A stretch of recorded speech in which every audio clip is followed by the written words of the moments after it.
Hello, everyone. It is 11 o'clock, so we are going to go ahead and get started. For those of you who have just signed on, please give us a shout out in the Q&A box. I see a lot of familiar faces, so thank you so much for attending again. And if you're new here, thanks for joining us. Let us know if you can hear us and that you're connected fine. While you're doing that, I'm just going to take care of some of the introductions and housekeeping items. My name is Nicole Grimm, and I'm going to be your host today. So again, welcome. We're so happy that you're here joining us. For content, we are scheduled for 60 minutes with 10 to 15 minutes of Q&A at the end. Speaking of Q&A, we encourage you to participate throughout the session, so please don't be shy in that Q&A box. That will remain on your screen throughout the presentation. Type any questions anytime, and also if you have technical difficulties during the session, you can seek help in that box. Recordings, we'll be sending the recordings via email today with CE info, and we'll be posting recordings daily in the Facebook group. For CE, our goal is to offer CE credit for all courses. The evaluation and quiz will be sent today, and your CE certificates will be issued within 1 to 2 weeks. All right, so with that out of the way, it's my absolute pleasure to introduce our presenter today, Dr. Mike Nelson. Dr. Nelson has been a general dentist for 38 years in Northern California, practicing with his son, Chris, and father, Leon. He has many affiliations with highly regarded national organizations like ADA and AAPMD. His professional interests include airway, prosthodontics, worn dentition, and how diet and lifestyle influences airway, bruxism, reflux, and caries. His goal is to empower patients to own and control their oral health. We also have Dr. Cooch joining us. He's the founder of Carie Free and an internationally recognized speaker. He is published in hundreds of papers in dental and medical journals, and we are lucky to have him as our resident caries risk management expert. So, Dr. Cooch, I'm going to go ahead and let you officially hand it off to Dr. Nelson. Thank you, Nicole. And Mike, I just want to welcome you here. Mike, you and I go back a long ways. We've studied with a lot of the same people, and I think of you as a lifelong student. And you are, in my mind, a complete dentist.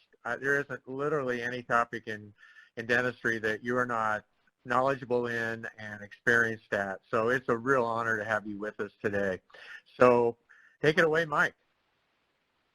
Thanks, Kim, and thanks, Kendall, for helping get me connected and make it a smooth process. And I'm really looking forward to telling a little bit about my journey. And today, the topic is something near and dear to me, is just overall optimizing oral health. But I'm a dentist, and whatever I might feel about systemic health, it all has to come through the oral environment. But I do look at lifestyle's role in dental disease, systemic health, and we're going to see how it reflects in a patient's smile. And so now I'm going to see if I make sure that my buttons work. Okay, that's going to do it this way. So what I'm going to do, as was told, I have been a dentist for almost 40 years, and my world is all about smiles. And that's when people come to me, the first thing I see is a smile. And smiles tell stories. So we're going to talk about different subjects through these 5 patients whose ages go from 4 years to 70 years. And a lot of these patients, we're going to track them through a period of more than 10 years. And some of that, you'll see my thinking has evolved. Who am I? As was told, I'm a dentist. My dad was a dentist.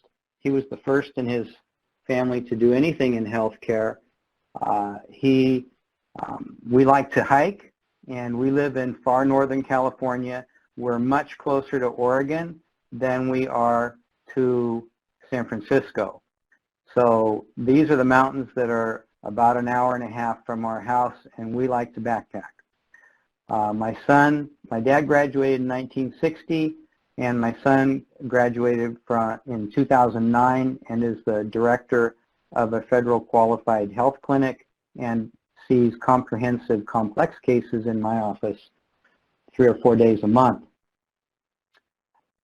I don't have any particular affiliations. I do really enjoy different products, but I'm not a part of any particular companies.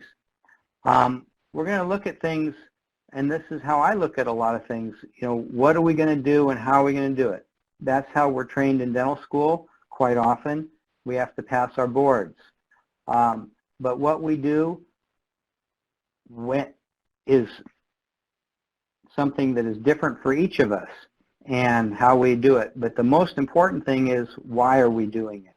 You know, why am I here and why am I not hiking on these trails right now? I like sharing, and that's why I'm here now. The book, Start With Why, covers this really well by Simon Sinek, and it guides me in everything that I do. We're going to talk a little bit about lifestyle and systemic health, but what does it have to do with oral health?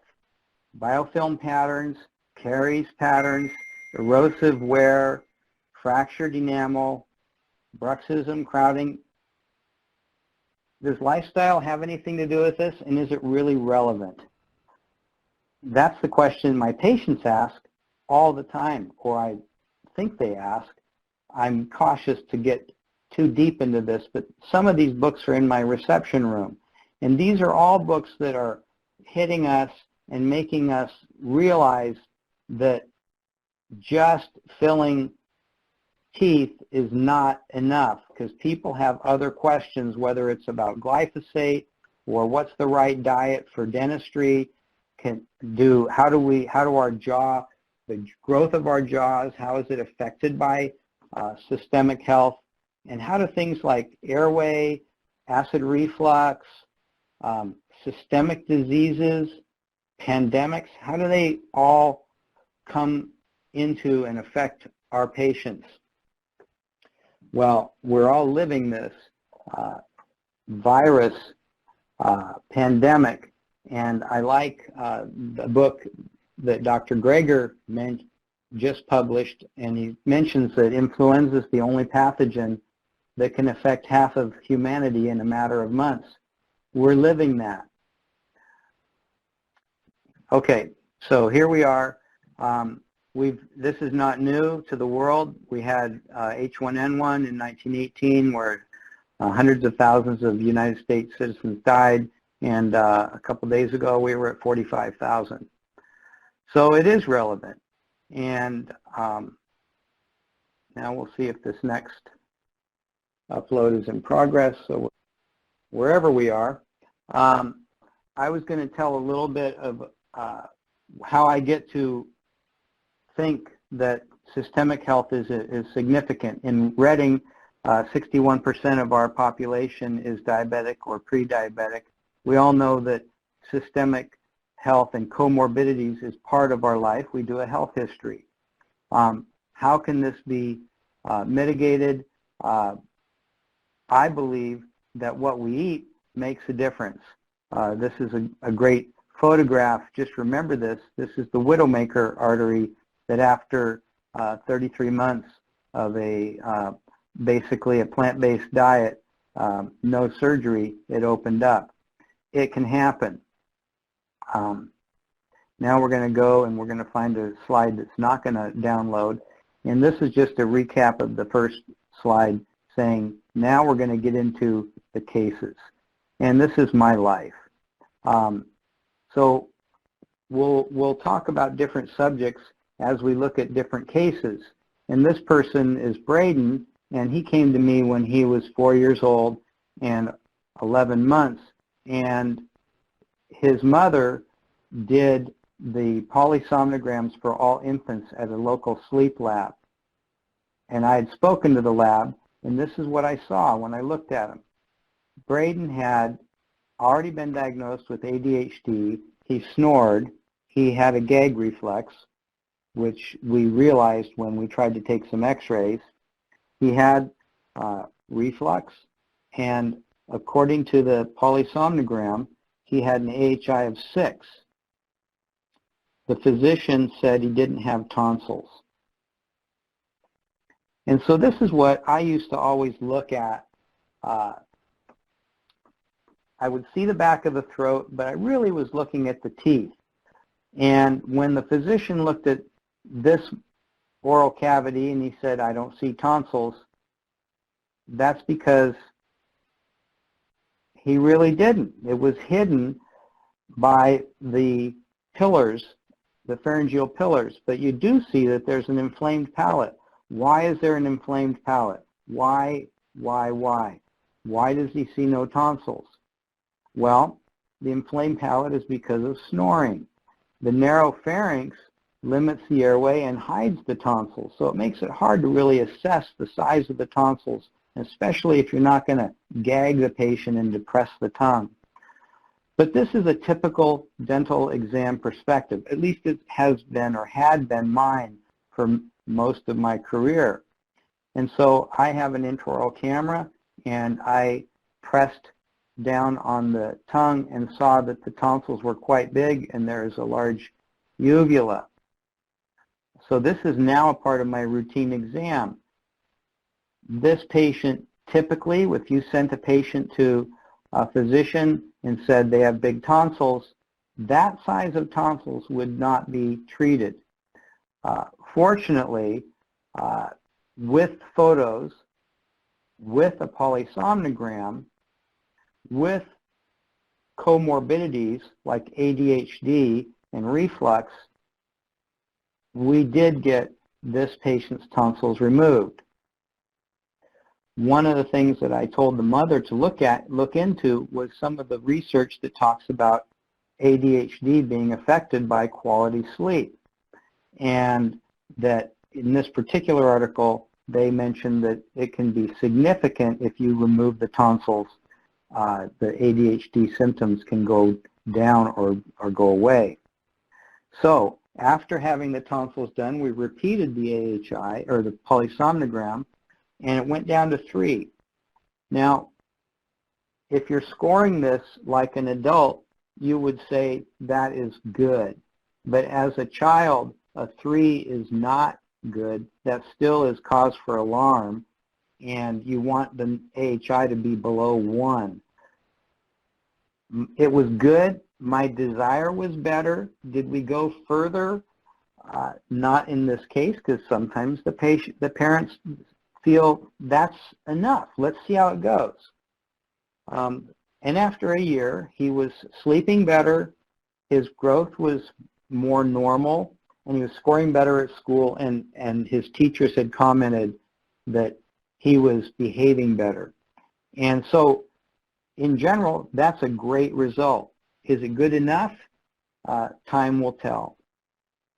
So whenever you see a patient and you see gag reflex, think airway. When you see snoring in behavior-challenged patients, always evaluate the airway, the tongue, and their tonsils.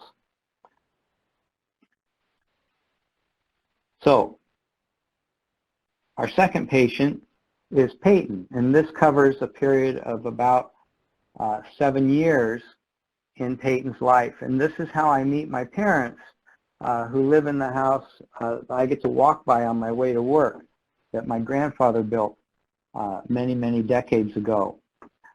So I said, hey, we're having coffee at a distance. I'm going to take a picture.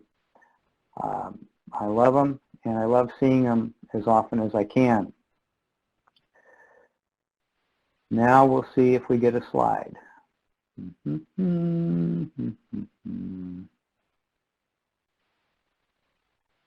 So right now, we are waiting for Peyton. Okay, I'm going to back it up one more. I think that would take us where we should be. So Peyton is, if you remember that the photo with the 5 smiles, Peyton had at rest incompetent lips, which means the lips don't come together. So a natural posture, Peyton's lips were going to be apart. And when you see that, you know that the person is probably a mouth breather. And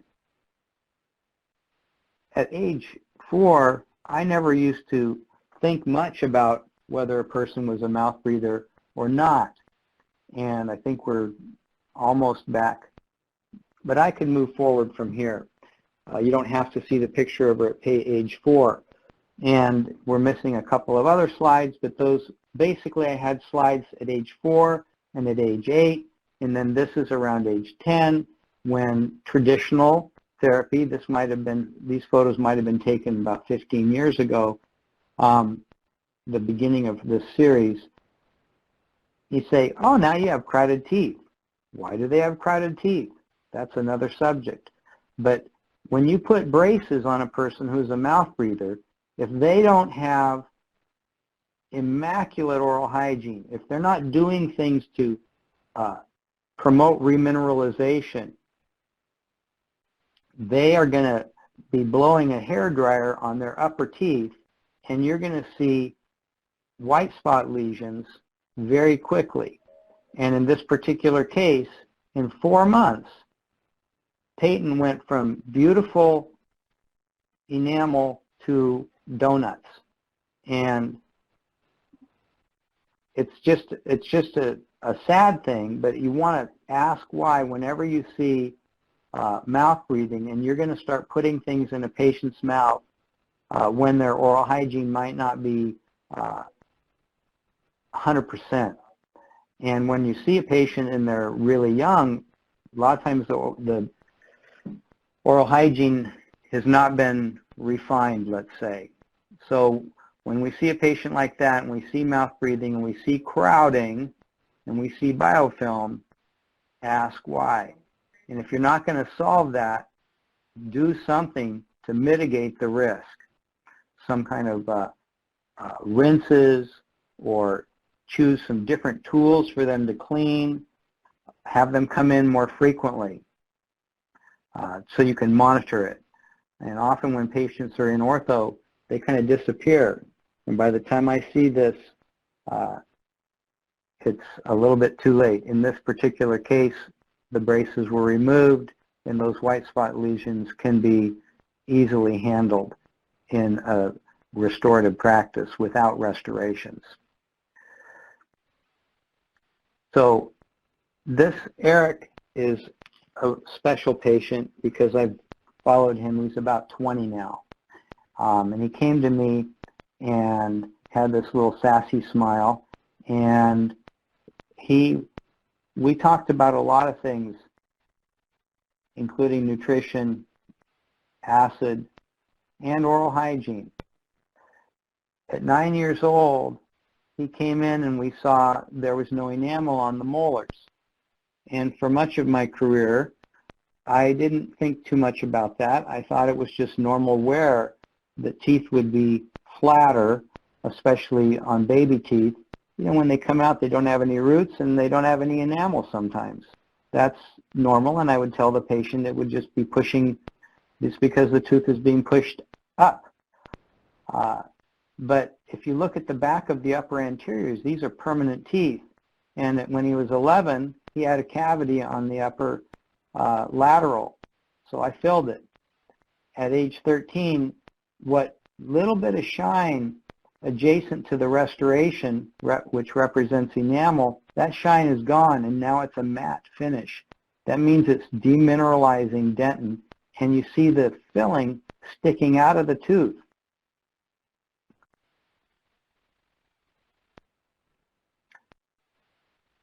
This is going to be fun because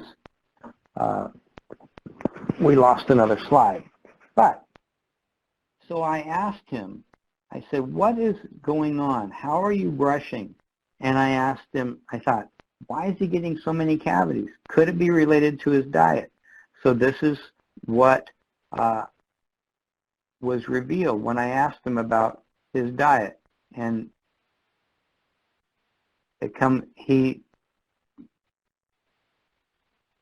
well, this is a fun slide. Basically, I can tell you what he ate. For breakfast, he had cereal with coffee, and for lunch, it was crustless peanut butter and jelly frozen from the freezer sandwich. For dinner, it was Kentucky Fried Chicken. It was just calorie-rich processed foods. His snacks were chips. Most of us don't ask because we're dentists, but you need to ask. And let's see. So there are several people that have been influential in my life. One is Dr. John McDougall, and he talks about it's the food. And when I sent him photos of this case years ago, I said, what could be affecting this? And he just wrote back 3 words, it's the food. Well, Hippocrates said, let food be thy medicine, and medicine be thy food. We'll see if we can get another slide to come up.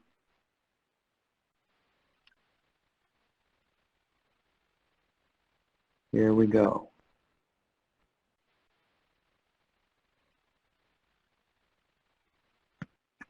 So, Kendall, are you moving things around? I am. Sorry, Dr. Nelson. That's okay. That's all right. It seems as though our bandwidth is a little overwhelmed trying to get the slides to download. Sorry, everybody. Thank you so much for being patient, and thank you so much, Dr. Nelson, for working through this. Okay. I'm having to jump forward a couple slides to see if I can get them to go back and preload for you. Okay. So, this is out of a book, Digestive Tune-Up, and I'll go quickly. But basically, a physician wrote this book and talks about the effects of acid on teeth, throat, sinuses, and lungs, and it can cause sinusitis and dental erosions. And when I sent these photos to this doctor, he said, it's the food. So we have options with which we've already covered. And how do we connect with the teen? Sometimes you talk about other things.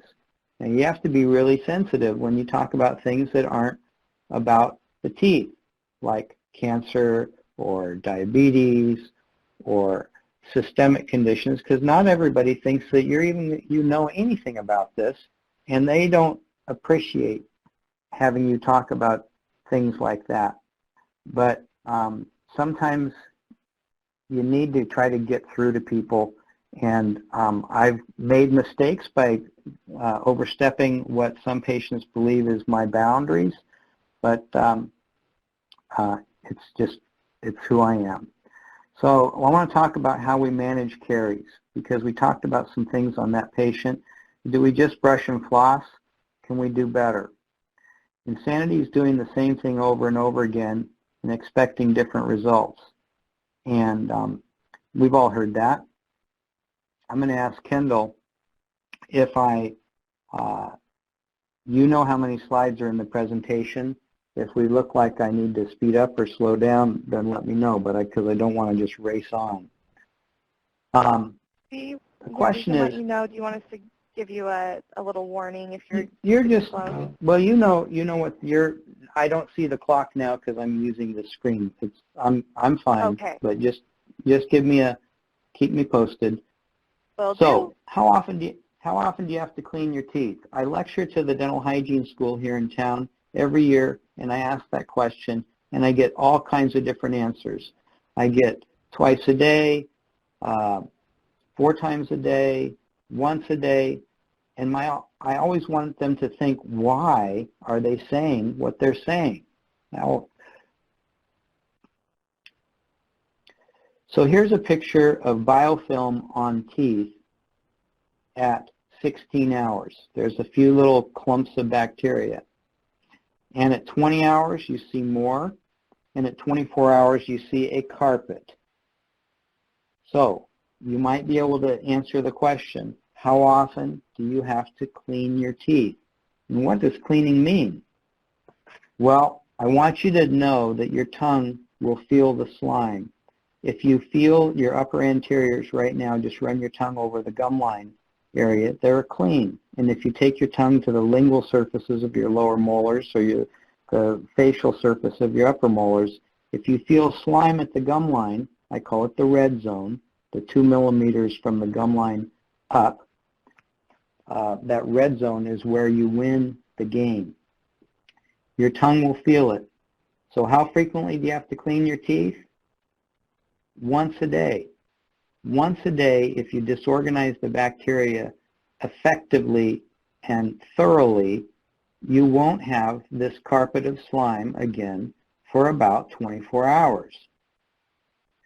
So when I'm talking to patients, I always think I need to be clear and simple about how to effectively get the job done. We talk about what and how, brush, floss, Proxibrush, but why and when, that's what we just covered. One of my favorite books, which is available online for free as an ebook, is The Toothpaste Secret by hygienist Tricia O'Hare. I love her quote. She says, if you brush with toothpaste, it makes 30 seconds seem like 3 minutes. Well, toothpaste, mouth rinses, they're all important. But my dad came up with this concept for two-way toothbrushing 40 plus years ago. So we teach people to think about, are you brushing your teeth for refreshment or are you trying to clean your teeth? So the purpose is different. Removing food and refreshing the mouth is what you do for refreshment, but for cleaning you want to disorganize the bacterial plaque. We saw that in the slides. You can use a manual brush for refreshment or for cleaning, but I have both. I choose to use an electric brush.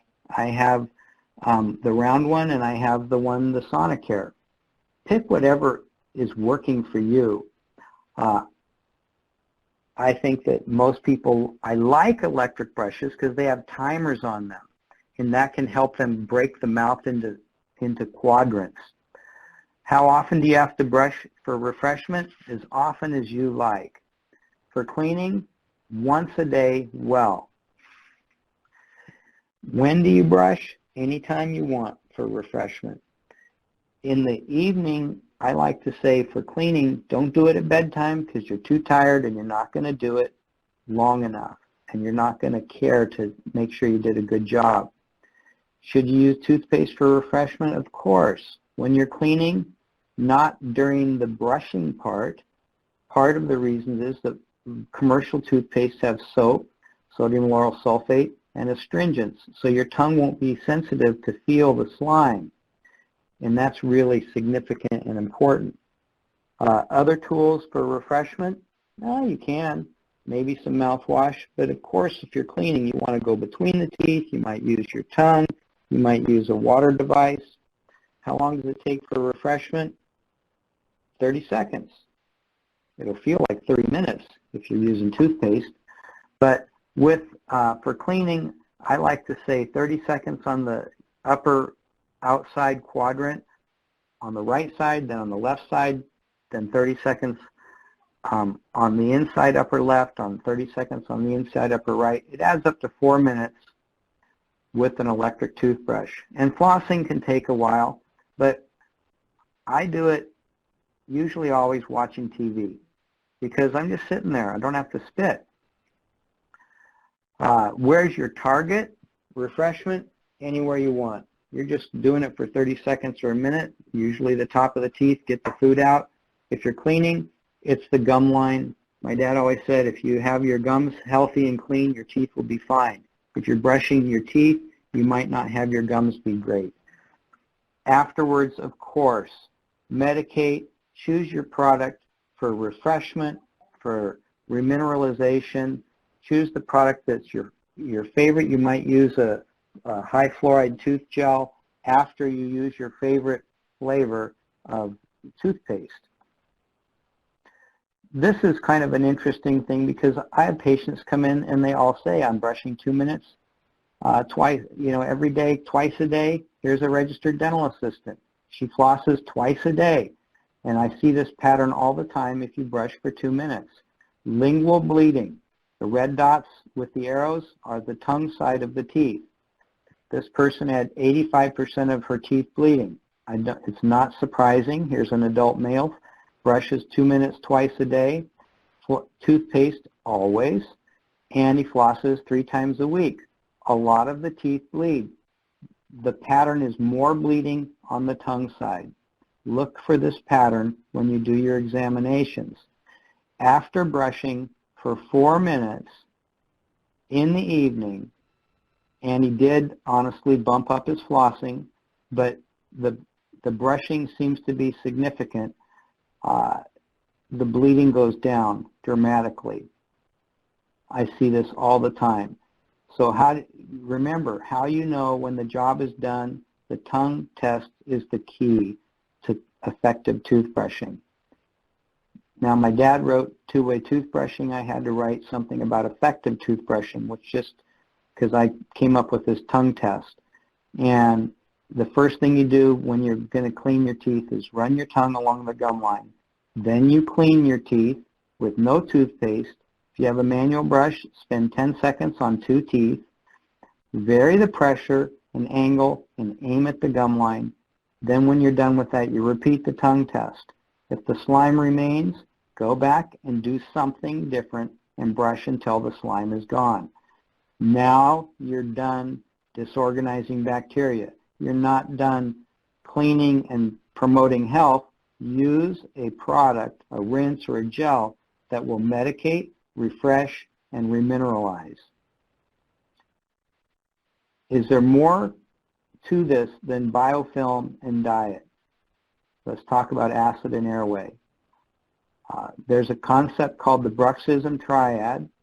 It talks about sleep bruxism, sleep disturbance, and sleep-related GERD. And the idea is that upper airway resistance has been linked with increased bruxism, headaches, and TMD. Sleep-related GERD, the more severe your sleep apnea is, the more you tend to have GERD. And sleep bruxism, that apnea is oftentimes when they have the patient wired up, when they eliminate the apnea, you see a disappearance of bruxism. It's just a concept I want you to think about when you're looking at your patients. That was by a doctor named Jeff Rouse. He introduced me to this book by an ear, nose, and throat physician, Stephen Park, and he talks about how when you have an airway obstruction, it creates a vacuum in the throat, which can cause reflux into the upper airway, which he calls laryngopharyngeal reflux. And it's different than GERD, and we're going to talk about that. That can cause throat swelling, which makes your airway obstruction worse, and you just have this cycle, and it keeps going and going. So LPR is a new concept. It was a new concept when this book came out, because all I was thinking when I saw reflux was GERD, and which is persistent heartburn, chest pain, maybe difficulty swallowing. And laryngopharyngeal reflux is different. Not usually heartburn, so patients don't know they have it, but they might be clearing their throat often, like something might feel like it's stuck in the throat, or they might have postnasal drip or a bitter taste. They're similar, but the LPR is much more insidious, and it I believe is the big problem in dentistry for caries, for erosion, and we'll see some more cases, and we'll come back to this concept later. But some doctors have called it airway reflux or silent GERD. These are some of the other things, the sequelae that can happen when you have this happening, and you see you can have sinus inflammation, pulmonary inflammation, sleep deprivation. All these, if you want to learn more about this, get the book, Sleep Interrupted. And each number on this graph, which is in the book, corresponds to a 6-page chapter. So you don't have to read the whole book. Just go read the parts that are interesting to you. These are key books that in my practice and in my development of my thinking have been critical. They're all on display in my reception area, where you come up with the terms silent reflux, Dr. Jamie Kaufman, she calls it airway reflux, and Dr. McDougall talks about how diet can be related to these problems. So Patricia is a patient who was in her 70s when she came to me, and she said, I don't like my smile.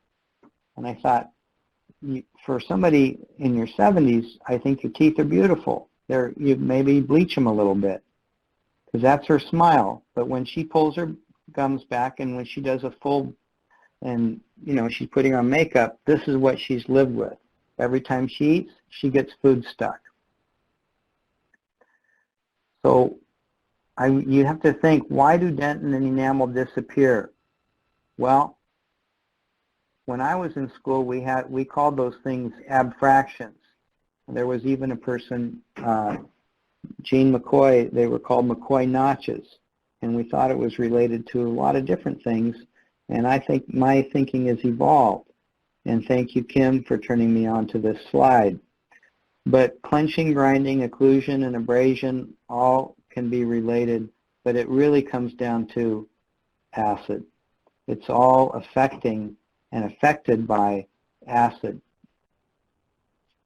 So this is important. I live in a place where there's no fluoride in the water, and so enamel dissolution is at around a pH of 5.5. If you grow up in a metropolitan area, your teeth are 10 times more resistant to the acid because you have fluoridated enamel, fluorohydroxyapatite. Okay, but we're talking about gum line notches. Dentin dissolves at a pH of around 6.5. So people, the top graph, this is from a great book called Balance by Kim Cush and Bob Bowers. And it talks about if you're a snacker, you're putting your oral flora, your oral environment at risk every time you snack. And even if when you eat, you might have an acidic environment if you're sipping with drinks that are acidic. This is why dentin dissolves more quickly. So when you ask questions, remember we talked about ask what they eat. Ask what their toothbrush looks like. She's a manual toothbrusher. Do you see any plaque? Absolutely not. This person is meticulous. She brushes with a manual brush. The bristles look splayed because she pushes. And of course she wants clean teeth, so she uses lots of toothpaste, regular commercial toothpaste with abrasive put into it. And there is, when you ask and do some testing, has been a history of some reflux. Not heartburn, but symptoms that would indicate acid coming up, usually during sleep. So to reduce the risk in a patient like this, you want to maximize remineralization and minimize abrasion. We talked with her about do not use abrasive toothpaste at the gum line. Use abrasive toothpaste for stain removal on the enamel and a little bit at the gum line, as little as you need. But use a non-abrasive paste cervically that's going to be, my preference, alkaline and promote remineralizing. I talk a lot about things, about how I tried to talk her out of these fillings. She said, I want them done. So I did the fillings. I'm married to this case now, and guess what? She liked the uppers so much, she said, I want you to fix my lowers. And of course, I would say, what lowers? But she didn't like those notches. What could I say? I'd already spent all my time trying to talk her out of that, so I did some fillings on the lowers. Because she's using alkaline remineralizing products, because she's not brushing abrasively, because she's modified her diet to reduce the acid-producing components of a diet that might cause additional notching, I feel that these restorations will endure. And she's very happy.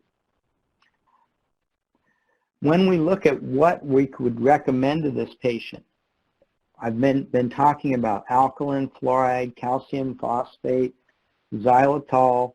Sometimes antimicrobial is important if caries is a factor. And there's lots of different options, rinses and gels and toothbrushes.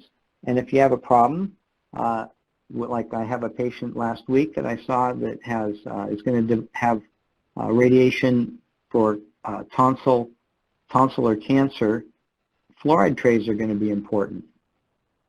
Lots of different options. And patients will come in and say, oh, I use mouthwash. Oh, and what is the pH? If they have already some systemic intrinsic acid, do you want to use an acidic product or do you want to use an alkaline product? It's your call. We all have choices. I choose to use an alkaline product and promote a diet that's going to be alkaline. This is what I particularly choose. I've used all kinds of different products, probably at least 4 different tooth gels in my career. I know what an N95 mask is. The hills around our world burned up several years ago, one of the top 5 fires in California state history. And when I went mountain biking, I had to wear a mask. And this is, I don't know where we are on time. We're doing okay because this is my last case. So Paul, this spans 16 years. And when this patient came in, he said, my teeth are wearing down. And I said, yeah, okay, I see a little bit of chipping. But when you looked at the tops of his teeth, you see cupping, you see dentin gone with enamel rimming the dentin little cavity. Back in 2004, I didn't really have a lot of answers because we thought that all this was because of maybe flexing of enamel, flexing and bruxing. But a lot of times when I would ask the patient, do you grind your teeth? And they go, oh, maybe. Do you have stress? Maybe. So what does a dentist do in 2004? You fill it. And maybe make him a mouth guard because it's related to a functional problem. But how long will this last? Well, who cares? If it comes out, you just sandblast it and put another filling in. I mean, you could think that. I care, and being in practice almost 40 years, I love seeing patients that have had restorations that I placed 30 years ago. But why is important? The patient's priorities, we solved that. My awareness changes over time. Patients' priorities change over time. And in 2004, lifestyle and systemic health were not on my radar.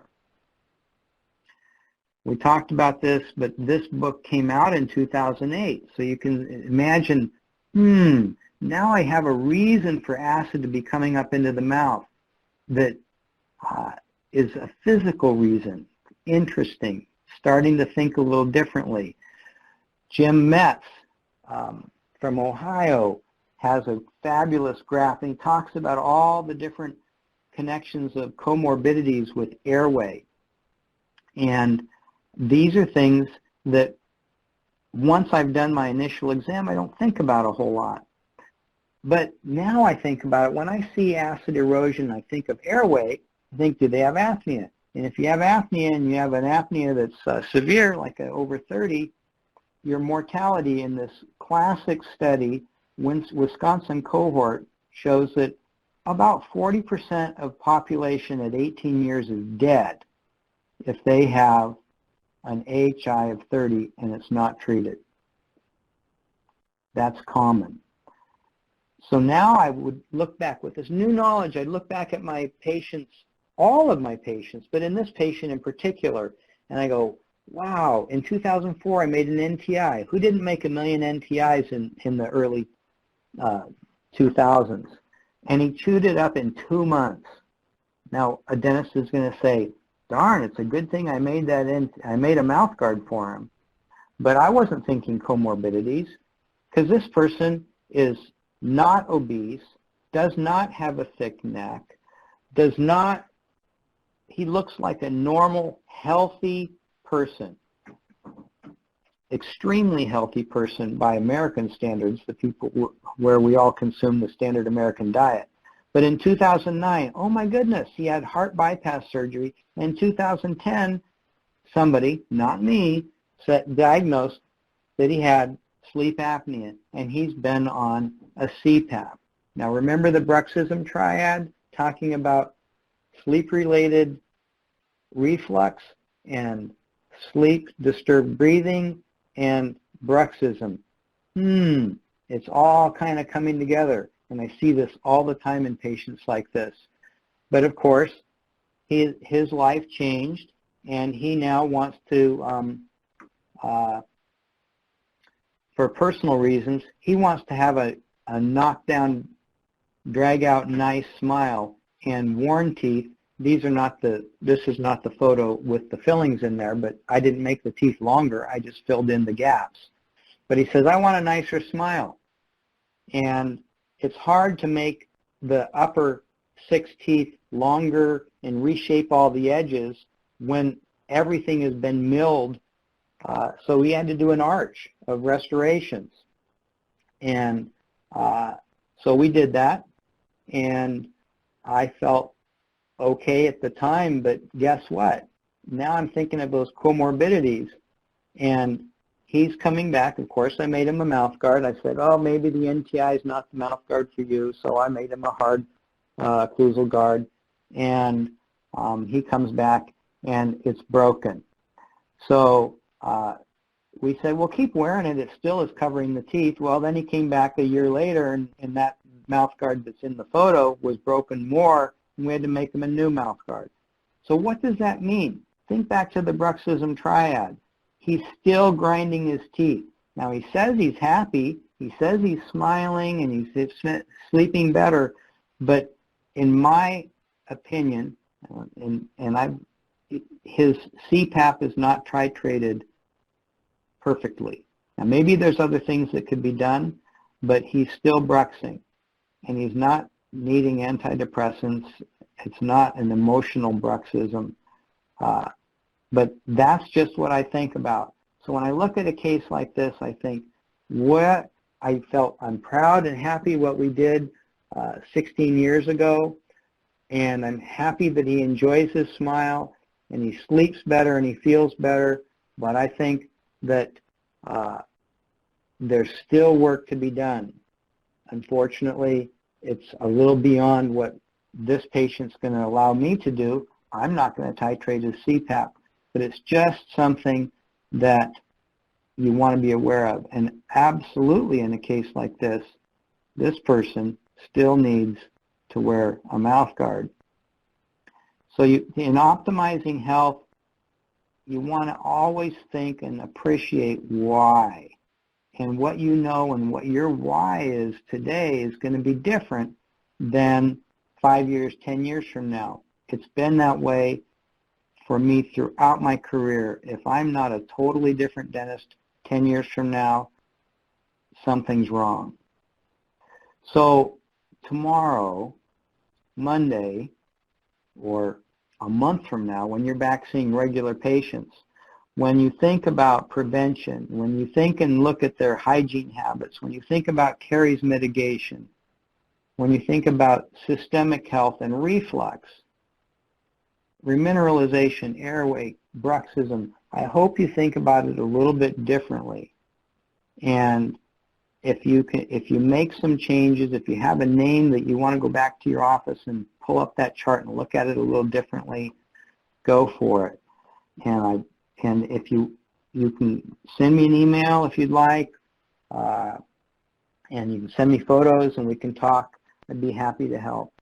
And I look forward to the day when I can go back to this coastal campground, which is closed right now, and walk with my grandson, who's now 4 years old, and throw pine cones in the creek. It's a journey. I love dentistry. I love the mentors that have helped shape my practice. Kim is huge, and the people at Carefree, I appreciate it. I appreciate your confidence, and I appreciate the products that you've created. That's what I have for today. Thank you, Dr. Nelson. That was an amazing presentation, and thank you so much for bearing with us through all the technical difficulties we had, but I'm glad that we were able to get it sorted out and have you get through it. So I want everyone to continue asking questions in the Q&A box. We have definitely had a few come in. While you are doing that, Dr. Cooch, do you have anything to chime in? Any final thoughts for us? Oh, Mike, again, I have a full page of notes here that I've taken while you were speaking. And again, one of the things I appreciate about you too is showing cases and showing things that we did the best that we knew at the time, and then looking at how much we changed in terms of what we see, right, as clinicians. Oh, no kidding. I mean, so often we always look at the teeth. We get focused on the teeth, and what we really should be doing is looking at everything else, because that's the clues to why the teeth look the way they do. We need to learn to look beyond the teeth, and I think you really helped open my eyes to just starting to look for things like mouth breathing and looking at these NCCLs and think about GERD, reflux, silent reflux, sleep disorders, breathing disorders, which is so much a part now of how I think and what we do. And it just needs to be a part of dentistry. And so you've really been a champion in that field, Mike, and I appreciate it. Yeah, thank you. It's true. Some of the companies will come out and you'll say, oh, you should be a sleep dentist. You can make money making mouth guards. I've done that. I've made some, but you don't have to treat it to be aware of the effects of these things on your normal everyday restorative success. And yeah, it's an evolution for sure. All right. So are there any questions? Yeah, there's definitely some questions. So Ian wanted you to maybe just clarify again the method and reason of disturbing the biofilm before using a toothpaste. I think you mentioned the dry brushing. Great. Yeah. That is a key question and a concept that's super important. Some of my patients will say, well, you said don't use toothpaste. And they'll come back with coffee or tea stain, and I'll say, use toothpaste.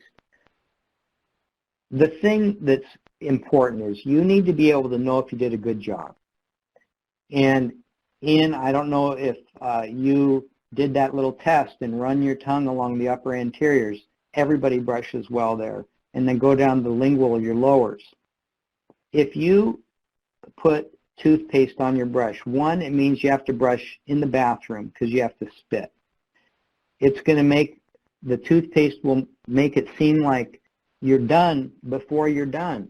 And your tongue won't be able to test the concept to see where you missed. And so the reason we don't use toothpaste during the cleaning is so that you can use your tongue as a tool to help you know that you did a good job.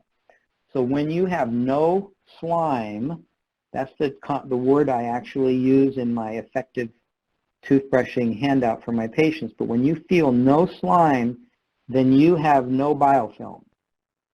Then use your toothpaste to make sure your coffee and tea is not staining your teeth, to make sure that the acid that's coming up during the night or that you're consuming because you're eating, drinking and things that are acidic, you use products that are going to remineralize and promote a healthy oral environment. I think of it like a medication. You pick and choose the product based on your goal. Just for flavor, just for stain removal, for health, bacterial conversion of the bacteria in your mouth to healthy bacteria. Does that answer the question? Or if he Yeah, has to type it in, does that make sense, Kendall? That really made sense. You definitely answered it. We'll see if he has any follow-up questions. Oh, he said. Okay. Oh, okay. Should you And if you use want the handouts, I water can to send brush these. or brush dry? Okay. Well, another great question. The minute the toothbrush goes in your mouth, it's wet. So if you want to use water, fine. I personally grab my toothbrush from the bathroom and I sit down on the couch, usually, about 8 o'clock. I'm done eating and snacking, and I brush while I'm watching some TV show or I'm reading or checking my email. And I brush for as long as I need to brush to have no slime anywhere. And now for kids, because this concept applies for everybody, but some of these kids, they want flavor, or you want flavor. Okay, put a little bit of your flavor on your brush, but make it not so much that you're going to foam like you have rabies, but make it so that you can enjoy it. But it's not, if you're using a commercial product that has abrasive in it, you don't want to be targeting the gum line with a lot of abrasive on your toothbrush. And if your toothbrush looks splayed, you're pushing too hard. And if you ever think about brushing or sweeping the floor with a broom that's where the broom is bent and it doesn't sweep well. So you want to not push so hard that your bristles are splayed. You want to use the ends of the brush bristles. If you want a little flavor, and it's just enough for flavor, you can use any product you want just to give you that. I'm not opposed to that. I just want you to brush long enough, and I want you to not interfere with your tongue's ability to be your guide in your test. Great. We just had a question kind of following up on that. Someone wants to know what brands of toothpaste aren't abrasive that you would recommend. Are not abrasive? Right. Okay. Well, I get asked about products, whether it's a cement or a composite, and I have what works for me. You can go online and look up the RDA. I don't know exactly, Kim knows what exactly that means, but it's a relative abrasiveness of toothpastes. I tend to like and use and recommend for the therapy aspect and non-abrasive the Carefree CTX 5000. There are other products that are, and it's a gel, and that's what I recommend. For stain removal, there are other products that I would recommend, and but if you have the smile and the brightness you want, and you're using a gel, good. You don't need to use anything else. So I use the Carefree. Love the line. Great, thanks. So Beryl asked, how do you get rid of LPRD? Do you have any suggestions? Okay. For that? If you send me an email, I can send you a chapter out of Dr. McDougall's book called My Stomach's on Fire and I Can't Put It Out. I give patients that. It talks about diet and intrinsic acid.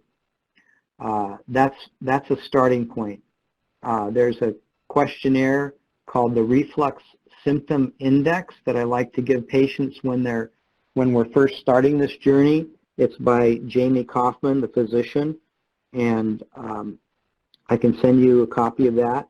But it's a way to score airway reflux, this silent reflux. How do you get rid of it? Change your diet. it's the food. That makes a big, big, big difference.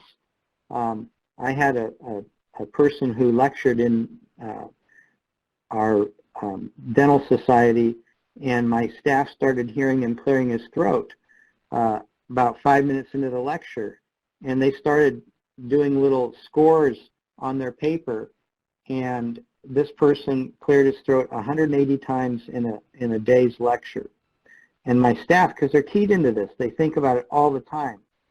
I'll tell you that the laryngopharyngeal reflux went up after the diet at lunch, which was a typical dental society diet with brownies and cookies and cream and meat and whatever.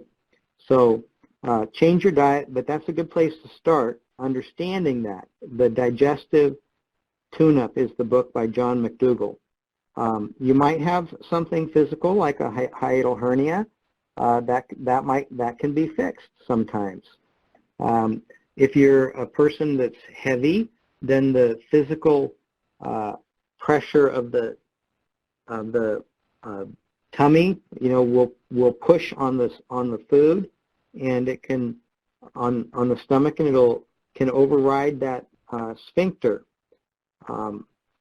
If you have sleep apnea and you're snoring, you can pull acid up out of the stomach, even if you have a normal functioning lower esophageal sphincter, which is something that is covered very well in the book Sleep Interrupted, mandatory reading, at least the first 40 pages, and also Dr. McDougall's book. Those are good books.